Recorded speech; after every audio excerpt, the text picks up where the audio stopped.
Amigo, buenas noches. Nuevamente aquí con Reconquista, una mirada jurídica de la noticia. En esta oportunidad estamos entrevistando nuevamente a un gran amigo, Jorge de Lama, abogado experto en derecho minero, con quien vamos a conversar respecto a las últimas y recientes declaraciones que ha hecho el postulante y candidato a la presidencia de la República, Johnny Lezcano, a propósito de la inversión minera, los productos mineros y todo lo que tiene que ver con el mundo de la minería. Para eso consideramos invitar a un abogado que conozca estos temas y, por supuesto, Jorge de Lama está muy involucrado en estos asuntos. Hola, Jorge, ¿cómo estás? Hola Alberto, ¿qué tal? Encantado. Encantado de verte y estar con ustedes nuevamente aquí en el programa para dar luces de todo lo que seguramente a los que te siguen y a los que siguen a Reconquista les interesará saber, ¿no? Si es que esto que propone el congresista Lezcano es factible o no, qué implica y qué no. Claro, vayamos de frente al tema, Jorge, porque estoy seguro que con todo lo que nos vas a poder comentar nos va a faltar tiempo. Primero, ¿cómo es el régimen de propiedad respecto a la explotación minera, Jorge? Bueno, ¿Cómo se encuentra regulado esto en nuestro país? te comento, los recursos minerales, todos los recursos minerales, sea donde se encuentren, son propiedad del Estado. Se Ok. encuentren en el subsuelo o se encuentren en el suelo. No interesa, porque a veces la gente piensa que el problema es el subsuelo, pero en realidad no. Los recursos minerales donde se encuentren son patrimonio de la nación y por tanto el Estado es el que dirige su aprovechamiento mediante concesiones mineras o mediante el aprovechamiento propio de él. Es soberano en su aprovechamiento, es el que da las pautas para aprovecharlo. Entonces, ¿qué sucede? Que el Estado, en realidad, lo que ha hecho, lo que ha decidido nuestro Estado, es que para que una persona pueda explotar mineral o explotar recursos minerales, tiene que obtener una concesión minera. Entonces, uno cuando tiene una concesión minera, recién allí tiene el derecho de explorar y explotar minerales que se encuentran en ese ámbito. Así está configurado. El propietario del terreno superficial, Alberto, no es propietario de los recursos naturales. Repito, estos recursos minerales le corresponden al Estado, sea donde se encuentren. Jorge, una pregunta. Eso, por ejemplo, nos hace entender cómo funciona aquellos minerales que se encuentran en la sierra, sobre todo, que es donde más se ha desarrollado la minería en nuestro país, en el cual podemos ver que existen conflictos entre las comunidades campesinas que son propietarias de la tierra y los concesionarios que son los que explotan los minerales que se encuentran debajo de la tierra. ¿Es correcto esto? Sí, pero no es la causa de los conflictos no es el tema de propiedad. Y te lo explico brevemente, ¿ok? Cuando una persona tiene una concesión minera, la concesión minera es el título esencial, pero no es el título suficiente para explotar. Hay que conseguir algunos permisos y uno de ellos es la autorización del propietario del terreno superficial. Entonces, si yo no tengo la autorización de la comunidad, en el caso de que yo voy a explotar mineral en un terreno comunal, no puedo realizar actividad minera. Y eso, para que quede clarísimo, incluso lo colocan, Alberto, en la resolución que otorga la concesión minera, te lo dice. El Entonces, Estado te solicita como un requisito sine qua non que obtenga la licencia de la comunidad, digamos. claro, la autorización de uso del terreno superficial, así se llama. Ok. Entonces, no es que, como a veces se piensa que la minera llega y hace lo que le da la gana, ¿no? O que la comunidad no tiene ningún poder de negociación. Al contrario, si la comunidad no quiere ceder el terreno, ese proyecto nunca se va a dar. Bueno, Jorge, entonces lo que vamos de frente al tema que nos convoca para esta entrevista. ¿Qué fue lo que nos ha propuesto el ex congresista Lezcano? Bueno, lo que ha dicho Lescano en una entrevista al Comercio y en una entrevista que ha hecho con Enrique Torres es lo siguiente. Él ha dicho que las mineras ya no van a vender el mineral que explotan, ni van a ser propietarias del mineral que explotan, sino que se van a convertir en una especie de contratistas mineros que van a trabajar para el Estado y que el Estado va a ser el que les venda el mineral al precio que el Estado decida. Entonces, vamos por partes. En primer lugar, cuando tú tienes una concesión minera, tú ya tienes el derecho de explotar y ser propietario del mineral que explotas y venderlo. Si Lescano quiere hacer esto, lo que tiene que hacer es expropiar ese derecho. Eso es Es uno. decir, o sea, tendría que cambiar la Constitución, No, la Constitución no. La Constitución en la realidad ley. no establece, claro, la ley, el tubo general de la Ley General de Minería. ¿Por qué? Porque la Constitución solamente te dice que los recursos naturales son patrimonio de la nación y el Estado es soberano en su aprovechamiento, pero deja la regulación a la Ley Orgánica de Recursos Naturales y la Ley Orgánica deja la regulación de cada tipo de recurso mineral o natural a las normas sectoriales. Entonces él tendría que cambiar la ley, O el sea tubo que general. en estricto sensu sí lo puede hacer, digamos, imaginando nosotros que él sea gobierno ejecutivo y proponga un cambio teniendo una bancada en el legislativo, podría de alguna manera cambiar todo el esquema de explotación minera. Claro, pero eso En no teoría, significa que no digamos. habría, claro, sí, claro que sí, pero eso no significa que no habría consecuencias. ¿Por qué? Ah, Porque no. estas personas han tenido una Justamente eso concesión es lo que minera. queremos saber. Claro, porque tú los Eso es estarías lo que queremos saber. expropiando. Exacto. Ellos ya tienen Claro. un derecho de explotación y tú le estás expropiando ese derecho de explotación, ¿no? Estás cambiando las normas de juego. Hay empresas que además tienen contratos de estabilidad, ¿no? Tributaria, administrativa, tienen contratos. Hay otros que no lo tienen, pero igualito, al tú cambiar las reglas de juego, lo que haces es expropiarles un derecho y hay responsabilidades ahí que el Estado peruano debe resarcir. Jorge, una consulta rápida en este punto concreto. Al cambiar las reglas de juego, que se puede en principio, porque tú nos estás diciendo que esto se trata de un tema de modificación de ley, una modificación de orden legislativo. Entonces, al cambiar de norma y generar nuevas reglas de juego para la explotación de la minería, estaríamos entrando en conflicto con todos los contratos que el Estado ya tiene firmados. Y también con todas las concesiones mineras que han sido otorgadas. La concesión minera, si bien cuando uno habla de concesiones uno imagina que es como la concesión de la línea amarilla, que tiene un montón de detalles, en realidad la concesión minera, si bien es como una licencia en lo que se refiere a su procedimiento administrativo para obtenerla, ¿ya? O sea, no hay mucho que negociar, solo hay que pedirla. Pero es concesión, ¿por qué? Porque te otorga un derecho que tú no tienes. Tú no tienes derecho a explotar minerales, eso lo tiene el Estado. ¿En qué se diferencia una concesión de una licencia dentro del derecho administrativo? En que en la licencia tú sí tienes derecho a hacer algo, pero tienes que cumplir ciertos requisitos para hacerlo, como sería, por Ok, ejemplo, yo tengo mi derecho a abrir mi bodega, ¿no? Tengo derecho a abrir mi ok, estudio de abogado, pero requiero cumplir ciertos requisitos administrativos para lograrlo. Pero en cambio, en una concesión ok. que se llama concesión, tú no tienes derecho a hacerlo. Entonces, el Estado te concede ese derecho. Pero fuera de este marco teórico, cuando vamos a la práctica, la concesión minera en realidad prácticamente parece ser una licencia, y eso es lo bueno, eso es lo que ha generado que la gente obtenga seguridad jurídica y pueda pedir concesiones mineras y apostar por el Perú. Cuando tú cambias ese régimen y le dices a la gente, mira, ya no vas a tener derecho sobre la propiedad de tus bienes, porque ojo, tú y yo que somos abogados entendemos que toda ley rige para adelante, ¿cierto? Claro, No debería correcto. aplicar, no debería aplicar para aquellas mineras que ya están operando, pero eso no es lo que ha dicho Lescano. Ok, Lescano no lo ha dicho, entonces yo me voy a basar en lo que dice Lescano. Entonces, si tú entras y dices, ahora ustedes ya no van a ser propietarias del mineral, lo que estás haciendo es ser tú responsable de una acción que ellos pueden demandar ante tribunales internacionales, sobre todo las empresas mineras grandes. Ese es Correcto. uno. Claro que sí.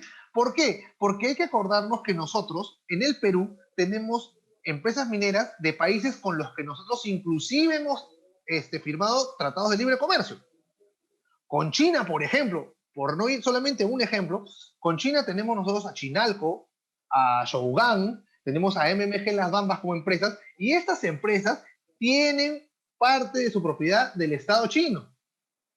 Entonces, estamos entrando, abriendo una puerta a que nos inunden con demandas, por un lado, y por otro que se paralice la minería. Porque si yo estoy operando y tú me dices, no, ahora tú no vas a operar, sino que yo te voy a pagar para que operes y el precio te lo voy a poner yo, nadie va a querer. Todo el mundo se va a paralizar. Sobre ese punto, Jorge Lescano dice que él va a tener, él va a imponer el precio. Bueno, en principio habría que ser bastante iluso y no darse cuenta de que el Perú es un productor pequeño en el mundo y que no tiene ninguna capacidad de negociar un precio internacionalmente. Si lo podemos ver en commodities quienes ponen los precios son las grandes empresas, los grandes comercializadores, y nosotros pues simplemente no tenemos capacidad alguna de poder fijar un precio. ¿Podemos decir entonces, Jorge, que lo que está diciendo Lescano es meramente populista? Exactamente, es meramente populista. Inclusive, Alberto, los precios creo que se forman, el precio internacional del oro, por ejemplo, es dado por 4 bancos europeos, ¿ok? Y ni siquiera los chinos tienen la capacidad de hacer que el precio se modifique. Fluctúe, claro, salvo que ellos inunden el mercado con oro, y esa es otra cosa, eso es un efecto de mercado. Pero hablando del precio internacional dado diariamente, el Perú no tiene ninguna posibilidad de hacer eso. Y si lo hace, va a causar un problema enorme. Y te explico por qué. Los proyectos mineros tienen un ciclo de vida. No son proyectos como que yo voy a vender una cosita y me voy... No es así.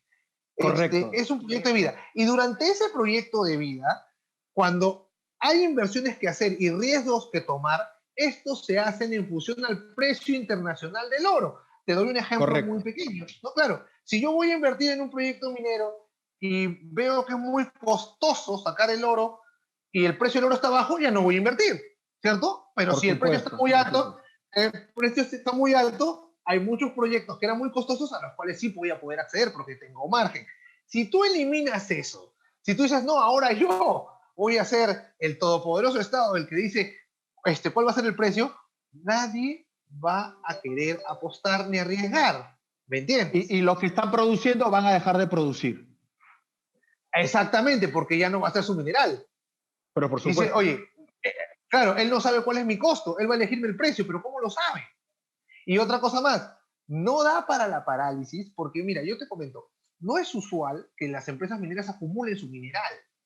¿Ya? ¿Por qué? Salvo que quieran hacer unas ventas rápidas, viendo algunas fluctuaciones de mercado, pero ¿por qué no lo acumulan? Porque el precio de commodity varía. Entonces, por ejemplo, te doy un pequeño ejemplo.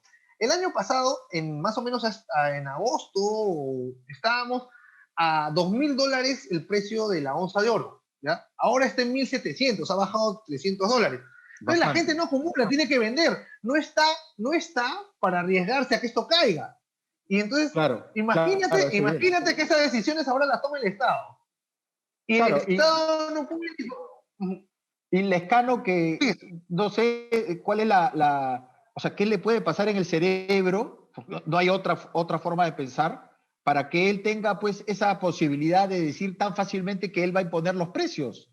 O sea, de verdad, o sea, ofende a la inteligencia de cualquier persona.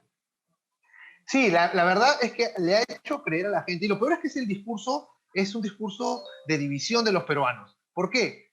Ojo, Lescano cuando ha hecho su propuesta no ha diferenciado entre grandes mineras ni pequeñas ni mineros artesanales. Él ha dicho para todos. O sea que inclusive al peruano, al pequeño microminero, también le va a quitar su mineral. Entonces, y lo más gracioso, perdón, no lo digo gracioso, discúlpenme, la palabra me he equivocado, es lo más penoso, es que el discurso trata de decirle a la gente que el minero es un ser angurriento, un ser lleno de ganas de desfalcar al Estado y quitarle a la gente sus riquezas, cuando en realidad, y ya hoy día creo que ayer hubo Diego Macera, ¿no? Del Instituto Peruano de Economía, dio detalles sobre la contribución del minero en términos tributarios al gobierno. Y lo que se dice es que la minería en promedio paga 47% de impuestos. Es decir, no es poco lo que paga, es casi la mitad de lo que gana lo pone en impuestos. Entonces... Sabemos, Jorge, que el Perú se mueve por la minería, es decir, se acaba la minería en nuestro país, ya no se recauda impuestos por la minería y bueno, sería sálvese quien pueda, ¿no? Exactamente, es más, el 18% de lo que se recauda de recaudación tributaria proviene de la minería. O sea, perder un 18% es bastante. Ahora, te comento más o menos lo que escuché de Lescano en la entrevista que hizo en la televisión. Dijo que este modelo había servido en otras partes del mundo. Yo te digo, no hay ningún lugar del mundo donde se aplique el modelo que dice Lescano. Lescano hizo referencia a Bolivia, pero yo te voy a decir, te voy a dar un detalle. El Perú, en realidad, en la producción de varios metales, es top 5 del mundo. Top 5. Está entre los 5 países más importantes de minería del mundo. Entre ellos está Canadá, Australia, China, Perú. Bolivia ni siquiera aparece en el mapa. Entonces la pregunta que me hago yo, ¿con quién debemos mirarnos nosotros para competir? ¿Con los tops o los que están abajo? Con los Es tops. lógico, claro, es Es lógico. lógico, es lógico. Entonces Lescano lo que está aplicando aquí es un discurso que lleva a la gente a pensar de que el minero se aprovecha del Estado, se aprovecha del peruano, y eso es peligroso. Pero más peligroso es su Jorge, propuesta. ¿no sería eso, hablando sin ningún tipo de tapujos, eso no sería una propuesta comunista, o digamos, propio de Verónica Mendoza, por ejemplo? Sí, claro que sí, porque él lo que está queriendo hacer es planificar desde aquí todo lo que se va a hacer. Es el O sea, Estado está planificando, planificador, está el nuevamente Estado planificador. Velasco, Centromí Perú y Exacto. todas esas porquerías que han fracasado y que nos han llevado a comprar zapatillas Dunlop, a usar pantalón gris, camisa blanca, chompas de color gris, leche Ensi, todas esas porquerías, ¿no?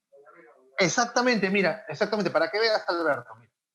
Imaginemos que todo empieza de cero y Lescano quisiera hacer esto y no hubiera ninguna empresa minera en el Perú. No Ajá. hubiera ninguna. Ya. Si tú le dices a una empresa minera que no va a ser propietaria del mineral que tiene, ¿quién va a explorar? No, Va a tener que nadie. hacerlo el Estado. Va a tener que hacerlo el Estado. Claro, el Y Estado. el Estado va a tener que asumir un riesgo que el privado usualmente asume. Te comento, de cada 100 proyectos de exploración, solo uno se convierte en mina. Eso quiere decir que hay 99 proyectos en los que se gastó y no regresó la plata. ¿Está el Perú para gastar la plata de los contribuyentes en ese tipo de cosas? ¿En ese tipo de aventuras? No Absolutamente, creo. pues es totalmente irresponsable e irreflexivo, ¿no? Exactamente. Y yo por eso creo que lo que él está haciendo es irresponsable por ganar la elección. Y a veces, en realidad, entiendo que él quiera ganar la elección, pero tiene que hacer propuestas serias que realmente sean realizables y además que no perjudiquen al Estado, porque al final los que van a pagar las indemnizaciones que se tengan que dar en el CIADI o en los tribunales que se den, los va a pagar nosotros los contribuyentes, no lo va a pagar el señor Lescano. Claro, ese es el problema que tiene nuestro país, ¿no? Que tiene una cúpula de gobierno que se puede equivocar, ganan 15.000, 20.000, 30.000 soles al mes, se equivocan y ellos no asumen la responsabilidad de sus errores. Exacto, es lo usual. Es que también eso es parte del sistema de incentivos que tiene el privado o que tiene el Estado, ¿no? Normalmente el privado, como tú lo sabes, ve en su bolsillo reflejado sus buenas decisiones como sus malas decisiones. Claro. Pero en cambio, el funcionario público no lo ve. Yo me hago una pregunta. Si el presidente de Petroperú tuviera 10.000 millones de dólares, ¿los pondría él en Talara, en la refinería de Talara? No creo. No, absolutamente, ¿no? Lo que pasa es que no es su plata, pues así de sencillo. Cuando se trata de plata del Estado, todos son grandes campeones, vendedores, gestores de grandes empresas que al final terminan demostrando su ineficiencia, su incapacidad, como lo que ha pasado con el tema de las vacunas, que bueno, que es un tema para otra reunión, pero en todo caso, volviendo a este tema de la minería, nunca van a asumir ningún tipo de responsabilidad y al final somos todos los que pagamos impuestos todos los meses los que vamos a tener que pagar los platos rotos. Exactamente, y ahí está el problema. Además, que el Lescano no solamente todo lo que ya te he dicho es malo, sino que realmente el sistema minero es un sistema bastante bueno. O sea, se hicieron muchísimas precisiones en el gobierno de Alberto Fujimori a la ley de minería en aspectos técnicos que hicieron que hubiera estabilidad y seguridad jurídica respecto a lo que tú te ibas a encontrar y los derechos que tenías. ¿Entiendes? Claro. Lo pongo así. Exacto. Miremoslo de esta manera. La concesión minera, inclusive cuando tú la pides al Ministerio de Energía y Minas, el petitorio sale con segundo. Eso quiere decir que nadie va a poder meter, en el sistema aparece con segundo. ¿Qué quiere decir? Que si tú lo colocaste primero no hay nadie que te lo pueda robar. Entonces, hay una seguridad, hay una especie de mecanismos administrativos y mecanismos de seguridad que le da al inversionista la tranquilidad de saber que lo que está pidiendo y lo que está haciendo es lo que tiene, y no que va a venir un político o va a venir una situación en la cual alguien le va a patear la mesa. ¿Me entiendes? Entonces, lo que hace el Lescano con esta medida es hacer eso. Y eso al final lo que va a hacer es ahuyentar las inversiones. Claro, ahuyentando las inversiones vamos a volver nuevamente a ser un país pobre y paria también, porque nadie va a querer invertir con tranquilidad. Lo que vaya a pasar en la minería repercute en la pesquería, repercute en la agricultura y repercute en las otras actividades económicas del país, ¿correcto? Exactamente, exactamente. Es que, claro, porque el crecimiento económico y el movimiento económico, la dinámica de la economía siempre está concatenada. Claro, es Una cosa transversal. a la otra. Exactamente. O sea, si yo le quito a alguien, digamos así, su posesión minera, esta persona ya no va a poder comprar agua, entonces ya el proveedor de agua no va a poder pagar lo que hacía, o no va a poder comprar su camioncito para agua, o ya no va a necesitar víveres de la tienda que estaba en la comunidad, ¿no? Ya no va a necesitar campamentos, entonces ya no va a comprar madera, y así la cadena de las cosas que se van a ir perdiendo y cayendo se va a multiplicar. Entonces, ese es el problema de proyectos o propuestas populistas y comunistas como esta. Jorge, el mundo no es de maravillas, la ley no es de maravillas, la realidad no es una maravilla, pero tenemos que ser objetivos y señalar que sí existen y han existido abusos por parte de quienes tienen concesiones y desarrollan trabajos mineros. ¿Tú crees que todavía exista una necesidad de mayor fiscalización del Estado por medio de sus organismos reguladores para poder evitar justamente los abusos contra las comunidades campesinas o que eviten de alguna manera el abuso contra cualquier tipo de derecho que se encuentre vinculado a la explotación minera? Sí, yo creo que el kit del asunto pasa por lo que tú dices. Ya no pasa por regular más, porque ya va a llegar hay un punto en el cual aún regulando más no tengo resultados mejores. Entonces, Ok, lo que tenemos que hacer es correcto. lo que tú dices es fiscalizar mejor y más rápido. Y también que un sistema de justicia, o sea, el sistema judicial, el poder judicial, sea rápido para definir estos problemas.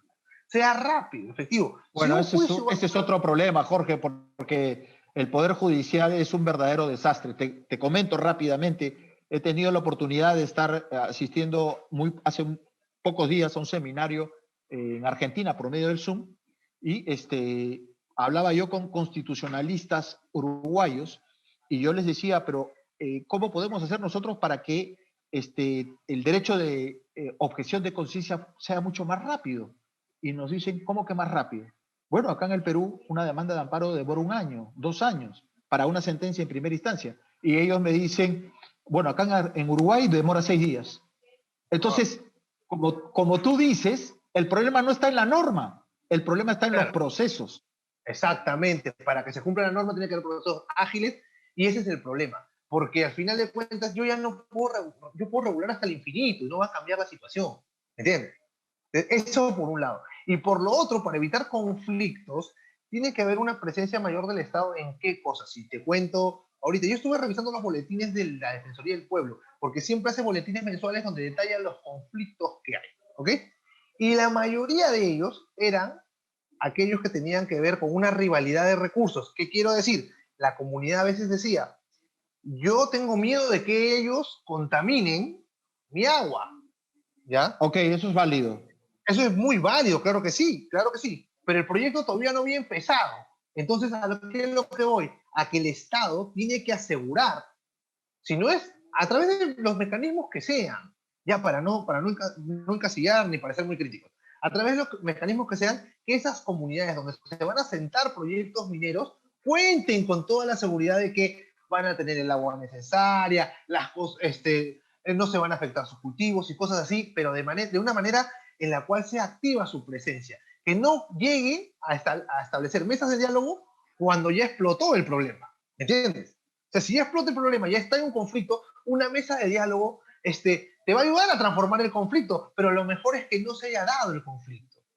¿Por qué? Jorge, sí, sí, Dime, sigue, dime. disculpa. No, ¿Por qué? Sí, dime. existen organismos de auditoría para justamente determinar que estos proyectos no generen perjuicio evidente y objetivo a las comunidades, perjuicio en el agua, perjuicio en las aguas de regadío, etcétera. Sí, mira, en primer lugar, que cuando tú haces el estudio de impacto ambiental, te vas a generar Sí, ciertas obligaciones, vas a hacer una foto, ¿no? Y el SENACE, que es un organismo ya independiente, es un organismo independiente, ¿ah? Ya no es como antes que el Ministerio de Energía y Minas veía los estudios ambientales para grandes mineras, ya no es así, ahora lo hace el SENACE. Entonces el SENACE primero revisa eso, revisa si está bien formulado tu línea de base y te establece obligaciones de acuerdo a cómo va a ser tu proyecto. Eso es lo primero. Entonces tú vas a ok. tener obligaciones que están ya comprometidas allí. También vas a tener compromisos que son producto de los talleres de participación ciudadana que se dan durante la elaboración del estudio de impacto ambiental. Y después de eso tienes a las fiscalizadoras. Tienes, por ejemplo, a la OEFA. La OEFA es Ajá. una entidad que va y revisa si estás cumpliendo. Pero el problema de la OEFA es que en lugar de tener un enfoque que coadyuve a mejorar las cosas, es para sancionar nada. Y yo no lo digo en los casos que no se deba sancionar, se tiene que sancionar, yo no estoy diciendo que no, pero además de sancionar, tengo que traer un proceso que coadyuve a que estas cosas no se den, ¿ok? Por otro lado, también tienes a Sinermin, que ve la parte de la seguridad minera. Entonces, hay varias entidades que sí te fiscalizan, Alberto. Una cosa, Jorge, tú vas, por ejemplo, en Texas, Estados Unidos, donde hay bastante inversión privada en petróleo, eso es muy conocido desde muchos años atrás, y tú tienes instituciones del Estado que regulan, la OEFA o el SUNERMIN de Estados Unidos, que tienen dependencias con personal capacitado, idóneo, que se encuentran en la zona permanentemente para ir justamente auditando los procesos, auditando los términos de explotación, etcétera, de tal manera que cumplan con la regulación. ¿Tú crees que en el Perú la OEFA y el SINDERMIN cuenten con presupuesto para poder realizar sus actividades o habría que incrementar el presupuesto de estas instituciones? No, yo creo que la OEFA cuenta con suficiente presupuesto. Inclusive hay un esquema que es el de pago por fiscalización, que es donde las mineras dan parte de su dinero, contribuyen para cubrir los costos de su propia fiscalización. O sea, sí hay. Pero eso no le quita objetividad a En los real- resultados. no, en realidad no. En realidad sí te puedo decir por experiencia que la OEFA ha sido suficientemente estricta respecto a eso. Ahora, no significa que las mineras te entreguen personalmente la OEFA, sino que hacen todo, es un fondo que viene una parte y le dan a ellos para fiscalizar. Entonces, Se recauda por medio del pago de los impuestos, algo en esa es un línea. pago sí, es un pago por fiscalización. Exacto. Entonces, ahí sí ellos cuentan con el suficiente, ellos cuentan con bastante personal. El problema pasa porque, bueno, seamos sinceros, en las zonas donde están las mineras muy pocas veces llega el Estado, ¿ok? Y también hay que ser sinceros, muchos de los conflictos son meras impresiones, sobre todo los que cuando no ha iniciado el proyecto ya hay conflicto. O sea, todavía no ha iniciado el proyecto, ¿qué conflicto puede haber? ¿No? Parece un conflicto de expectativas más que un conflicto de hechos o de posiciones. Entonces, lo que debería hacerse, y esa es mi opinión, la primera es asegurar el agua en casi todas las zonas que se puedan asegurar, porque ese es uno de los mayores conflictos que existen, ¿ok? Lo segundo es que se establezca un mecanismo rápido de solución de las controversias que existen. ¿Por qué? Porque muchos de los conflictos mineros se dan teniendo contratos, pero que una parte no la quiere cumplir o la quiere renegociar a la fuerza. ¿Me entiendes? Entonces, necesitas un mecanismo que solucione esos problemas rápido y una atención de la PCM. La PCM tiene una oficina, ¿ya? Uh -huh. Para el tema de conflictos. Y el Ministerio de Energía y Minas también. Pero según mi experiencia, es que la Oficina de Diálogo y Sostenibilidad, creo que del Ministerio de Energía y Minas, es muchísimo más activa que la de la PCM en conflictos. ¿Entiendes? Entonces, tienes que actuar muchísimo más rápido, tienes que involucrar a todos los actores y tienes que además comprometerte con el problema. Es decir, el Estado tiene que comprometerse con el problema, el gobierno tiene que comprometerse con el problema. Si tú ves que alguien dice, me falta agua, ok, yo voy, hagamos un reservorio, una APP contigo, obras por impuesto, no sé, le hagamos un reservorio ahorita, ¿no? Entonces, señores, ustedes ya no van a tener falta de agua. ¿Me dejo entender? No digo que todos los Sí. problemas sean tan fáciles, pero se entiende que tiene que haber un poco de acción mucho más rápida, ¿no? Jorge, ¿cuál es la participación de los organismos no gubernamentales ambientalistas en todos estos problemas que surgen a cada rato y en cada momento? Mira, la verdad es que estas ONGs, muchas ONGs, lo que hacen es generar conflictos, ¿no? Generar muchos mayores conflictos. ¿Por qué? Porque van asusando a la población con discursos como el del Escano. Por ejemplo, dicen, te van a expropiar te van a expropiar tu propiedad. Tus Y eso no es así, como te minerales. dije. Claro, son tus minerales, esto deben dejarte más dinero, o por ejemplo, ya la concesión minera, por ejemplo, como te expliqué, no da autorización para hacer actividades, tienes que tú tener permiso del propietario, pero ellos le dicen a la gente, y ya la concesión está sobre tu casa y te van a expropiar. Entonces, la gente que no conoce el derecho minero, ¿cómo sale? Empieza a generar una cantidad de expectativas cruzadas con sospecha, ¿no? Entonces, empiezan también a decirte que van a contaminar el agua, que han contaminado el agua, que no lo hagan así. Entonces, las ONG sí tienen un papel preponderante, ¿ah?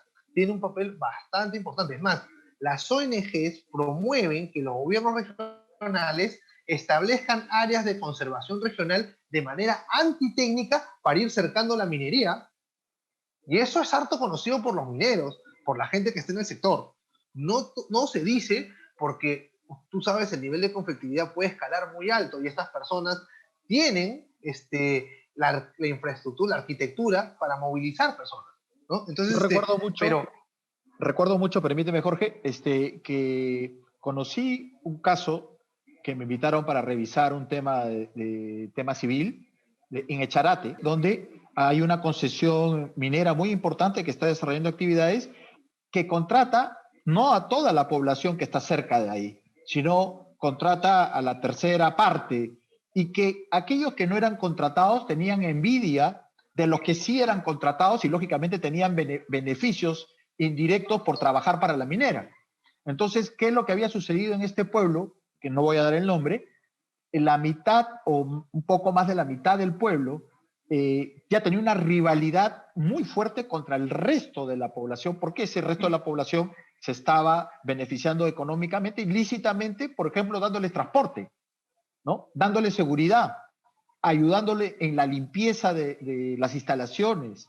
Entonces, había ahí un tema ya no de un problema de orden minero, sino de un problema de orden, si tú quieres llamarlo, de valores, de principios, de orden moral, respecto a que la gente debe sentirse feliz porque otra prospere y bueno, a mí no me ha tocado, ¿no? Y eso era exacerbado de alguna manera por las ONGs ambientalistas que entraban a explotar estos problemas de orden moral para echarle la culpa a la minera de que ella es la que propiciaba esta desigualdad. Eso realmente es impresionante, ¿no? Cosas que no se comentan. claro, exacto. Mira, ahí tú te das cuenta de cómo un descontento o una persona que es una persona neutral o una persona sospechosa dentro del grupo de actores puede convertirse fácilmente en tu adversario. Puede ser fácilmente convertido en tu adversario por alguien que canalice eso. Por eso mismo, inclusive varias mineras, al ver estos casos como el que tú me comentas, piden que sea la comunidad la que establezca una rotación de las personas, ¿no? Entonces ya las personas no trabajan un grupo nada más, sino se rotan. Ahora, también así como tú dices de las ONGs, las normas que establece el Congreso o el gobierno también pueden dificultar las relaciones entre las mineras y la persona de la comunidad. Te Los doy un pobladores ejemplo. locales. Claro, te doy un ejemplo. Lo que normalmente la gente espera, los pobladores locales, cuando ven una minera, es conseguir trabajo en la minera, ¿cierto? Pero tú sabes que ellos Claro, son mano de obra no calificada, no son mano de obra no claro, calificada. Exacto. claro, claro. Y cuando tú ves que hay una ley, ¿te acuerdas lo que pasó con los chicos del McDonald's que tristemente fallecieron electrocutados? Sí, ¿Te claro. acuerdas? Sí. ¿Qué pasó que hizo el Congreso? Populistamente con Vizcarra cambiaron la norma y establecieron que ya el gerente o el empleador sería responsable del delito de la muerte de estas personas, así sea inclusive por negligencia grave. Antes el empleador no respondía por la muerte de estas personas si es que ellos habían sido gravemente negligentes a la hora de usar sus EPP, sus instrumentos de cuidado. Pero ahora ya no es así. Entonces me hago una pregunta, ¿cómo va a incentivar esto a que se contrate mano de obra de una comunidad para trabajos mineros? Obviamente tú vas a estar con mucho más cautela de contratar, porque si le pasa algo a esos señores, tú te vas a ir preso, ¿cierto? Claro, claro, Entonces, sí te comprendo. Es decir, no hablemos de mano de obra barata, pero hablemos de una mano de obra calificada que tiene que recibir conocimientos sobre manejo de PP, sobre comportamiento, por ejemplo, para manejar un camión determinado, para evitar justamente todos estos accidentes de trabajo y que la forma como se ha tratado ha generado que ya los gerentes de las empresas pues estén solicitando una mano de obra mucho más calificada y descarta a la población local. de acuerdo, es irrealista darnos cuenta que en muchos sitios, inclusive los problemas de anemia a nivel de niños, hace que muchas personas como adultos no puedan entender a veces inclusive la responsabilidad que se lleva a la hora de usar los elementos de seguridad. Claro. Pierden competencias por anemia. Y en esas poblaciones hay gente que creció anémico. Entonces, no se dan cuenta que las normas que tenemos deben tener por lo menos una antropología, un aterrizaje en la realidad que tenemos. Entonces, es un absurdo total que hayan establecido esa norma porque desincentiva la contratación. Correcto. Dinos una cosa, Jorge. Bueno, ¿cuál es, dentro de esta coyuntura política, retomando nuevamente a los temas que nos llamaron inicialmente, qué partidos crees tú que están dentro de esta fórmula de modificación de la norma minera actualmente? O sea, ¿qué partidos políticos crees que tienen este filón lescanista? Bueno, yo he revisado lo que dijo Verónica Mendoza, tiene el mismo filón que él, ¿ya? Otro que también tiene una especie, está cercano a él es el Partido Morado, pero voy a explicar todo en Mendoza. Mendoza ya está llevando, creo que al Congreso, a su plancha, no recuerdo, a José de Chávez. José de Chávez es el fundador, director de la ONG Cooperación. Cooperación recibe dinero de la Fundación Ford, recibe dinero de la ONG de Soros, y es una ONG que se opone a la minería. Ellos dicen que no. Obviamente, pues el cambio del discurso de los izquierdistas ha sido, no, yo no me opongo, solamente que quiero que se haga bajo mis reglas. Y sus reglas prácticamente le estrangulan, ¿no? Entonces, lo que ellos están planteando es que prime sobre la minería lo que ellos llaman ordenamiento territorial. ¿Qué quiere decir? Que ellos van a decidir, o el Estado va a decidir dónde se hace y no se hace tal o cual actividad económica, lo cual es una limitación al derecho a la libre empresa de la gente, ¿entiendes? O sea, tú no me puedes decir a mí que mi terreno yo no lo puedo vender a una empresa minera porque encontraron oro y yo me volví millonario, ¿no? ¿Por qué? Porque tú acordaste que ahí no se iba a hacer minería, sino se iba a hacer ganadería, acuicultura. Ese es el engaño que ellos llevan con el ordenamiento territorial. Jorge, Parece, ¿te suena a algo? Dime.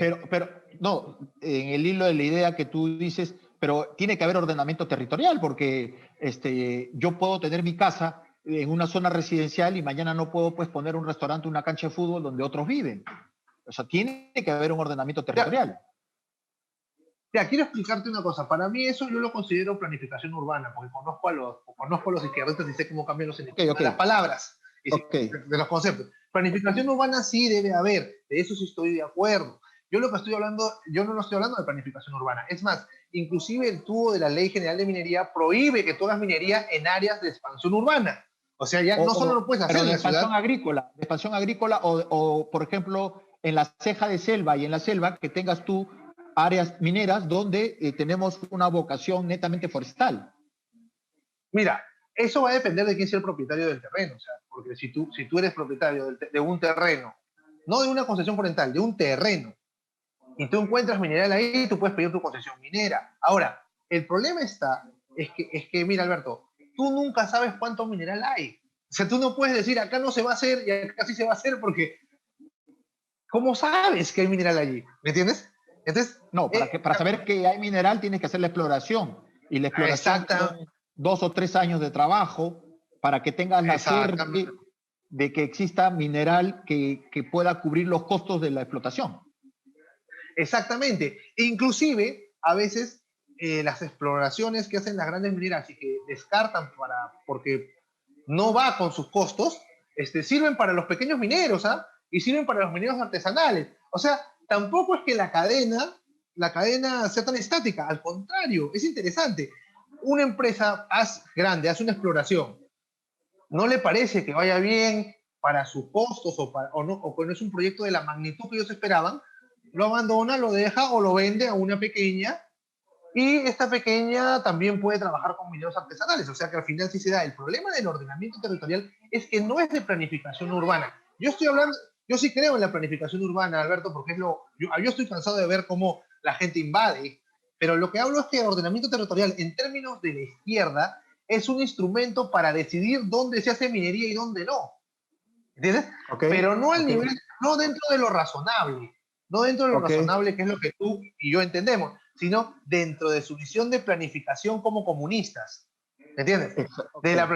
Exactamente, O sea, exactamente. es un tema complicado, muy complejo de poder entender y comprender la visión comunista o de izquierda respecto al uso de la tierra y respecto a una visión, digamos, mucho más mercantil, digamos, de lógica y razón pura, ¿no? Porque me imagino que en este pensamiento comunista medio de repente espiritual, podemos encontrar una explotación o una inexistencia de explotación por una cuestión de la Pachamama, de la coya, de todas estas cuestiones media místicas donde no puedes tocar y hacer absolutamente nada. Exactamente, exactamente. Eso es lo que buscan ellos. Ellos lo que buscan con varios instrumentos es acorralar, achicar los espacios en los cuales se puede hacer minería. Uno, ya te lo dije, mediante el establecimiento de áreas de conservación regional. ¿Ok? Mediante ese establecimiento de áreas de conservación regional antitécnicas, se establecen lugares donde no se puede hacer minería. Y esa es una. La otra es con el ordenamiento territorial. ¿Entiendes? ¿Por qué? Porque justo el ordenamiento territorial tiene un plus. Según lo que dice Verónica Mendoza, es que eso se va a concertar con la población, lo que hablamos de la licencia social. ¿Entiendes? O sea, ¿qué quiere decir? Que la población va a decirte dónde hacer o no hacer minería. Y entonces tú ya sabes cómo se va a movilizar la población con las ONGs. Entonces, Claro, queda las muy ONG claro, pues, van a tener una oportunidad bella para poder recabar dinero del extranjero, para poder señalar de que en la población de las Tres Cruces de no sé de dónde, existe una población que está siendo diezmada por la minería, amenazada, etcétera, y que hay que ayudar a esa gente para que no exista explotación minera y lógicamente por ahí les caen millones de dólares. exactamente, exactamente. Entonces ellos van a impedir. Entonces, ahora, ya vimos lo de Verónica Mendoza, ahora te comento del Partido Morado. ¿Por qué el Partido Morado tiene lo mismo? Porque tiene el mismo discurso. Te voy a decir el discurso que siempre te van a decir los izquierdistas. Minería sí queremos, pero que respete absolutamente el medio ambiente. Yo te digo una cosa, no se puede hacer minería si tú completamente no vas a tocar el medio ambiente. No digo que no hayan impactos negativos, positivos o que se haga una minería responsable, pero tú no puedes ni siquiera plantar un árbol en tu casa si es que no, en tu jardín, si es que no haces una zanjita. Entonces, el discurso es engañoso. Yo estoy de acuerdo que la minería tenga estándares ambientales altos. Es más, ya los tiene. Muchas empresas mineras son certificadas internacionalmente, ¿eh? Con procesos internacionales sobre temas ambientales. Ya lo hacen ellas por sí solas para dar confianza no solo a los inversionistas, sino también al Estado, a todos aquellos que al final les prestan el dinero. Ellos ya lo hacen. Y hay estándares altos en minería. Yo estoy a favor de eso, pero yo estoy en contra del discurso engañoso. Porque decir, Claro. yo quiero minería, pero que sea absolutamente respetuoso al medio ambiente, yo digo, entonces, no es que quieres minería como tú quieres que sea la minería. ¿Y qué sucede con el Partido Morado? Que el Partido Morado apoyó la firma del Acuerdo de Escazú. El Acuerdo de Escazú permitía que las ONGs demanden al Estado cuando estuvieran en contra de alguna resolución, inclusive del otorgamiento de una concesión minera, y lo pudieran llevar, ¿sabes a dónde? Al Tribunal de la Corte de San José. Ah, claro, o sea, donde manejan completamente, donde los miembros de la Corte son completamente de su misma línea ideológica, ¿no? Pro género, pro todo eso y lógicamente pro ONGs ambientalistas y todo ese tema. O sea que nuevamente son lo mismo de siempre. Y los morados son unos expertos porque viven de eso, ¿no? Viven permanentemente bueno, del dinero que le da y que le entrega, por un lado, tontos útiles y por otro lado, otra gente que tiene una agenda globalista que también es una cuestión que tenemos que conversar en otro momento. Jorge, se nos acabó el tiempo, hemos hablado ampliamente, creo que en resumen podemos decir que lo que está haciendo y lo que está diciendo el Lescano es completamente populista, al igual, bueno, Verónica Mendoza por lo menos sabemos que ella abiertamente es comunista, ¿no? Ella quiere un gobierno chavista para el Perú, y los morados son furgón de cola, ¿no? Ellos van a continuar y van a hacer eso de ahí, porque al final, por uno o por otro lado, siempre llegan a lo mismo, que es el estatismo, el totalitarismo estatal, ¿no? O sea, De acuerdo, no, de acuerdo. solo es una gradualidad nomás en la forma de llegar a la misma meta. Así No hay es. otra diferencia. No sé si quieres comentarnos algo finalmente, Jorge. No, bueno, sí, lo primero es agradecerte por la oportunidad, agradecer también a todos los que te siguen y bueno, que votemos bien y que pensemos bien que las cosas que a veces parecen oro realmente no lo son. No todo lo que brilla es oro. Exacto. Muy propio para esta entrevista. Bueno, Jorge, te agradezco mucho y que espero que nos podamos ver prontamente. Muchas gracias, Ok, Jorge. hasta luego, gracias. Listo, nos vemos. Bueno, y con ustedes, amigos, les agradezco esta oportunidad de haber conversado con Jorge sobre estos temas tan importantes que nos preocupan y sigamos pues los consejos que nos ha dado Jorge respecto a que en este punto del tema de la explotación minera pues estemos bien informados al momento de votar. No se olviden de visitarnos y seguir nuestras redes sociales, laabeja.p. Muy buenas noches y hasta luego. Gracias.